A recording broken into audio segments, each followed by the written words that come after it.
இன்னைக்கு நிறைய பெற்றோர் குழந்தை வளர்ப்புனா என்னன்னே தெரியாம குழந்தைங்கள வளர்க்கறாங்க.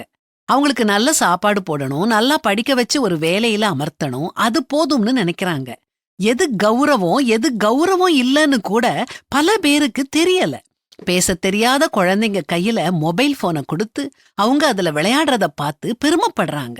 ராத்திரி 2 மணிக்கு மிட்நைட் பிரியாணிய குடும்பத்தோட சாப்பிடுறது கௌரவம்னு நினைக்கிறீங்களா? நீங்க உங்க குழந்தைங்களுக்கு உணவு கொடுக்கல, ஸ்லோ பாய்சன் கொடுக்கறீங்க.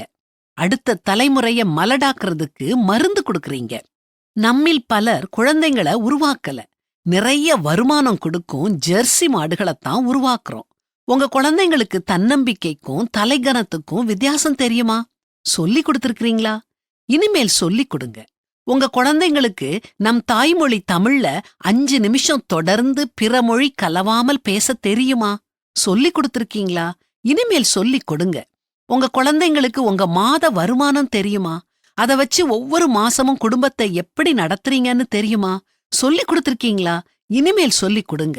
இது தெரியாமல் தான் இன்னைக்கு பலர் லட்சத்துல சம்பளம் வாங்கினாலும் இஎம்ஐல வாழ்க்கைய தொலைச்சி விழி பிதுங்கி நிக்கிறாங்க. இதோ பிள்ளைகள் கர்த்தரால் வரும் சுதந்திரம், கற்பத்தின் கனி அவரால் கிடைக்கும் பலன்.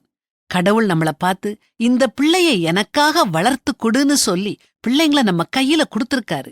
அவங்கள நல்லா வளர்க்க வேண்டிய பொறுப்பு நம்முடையது. அத நாம கவனமா செய்யணும்.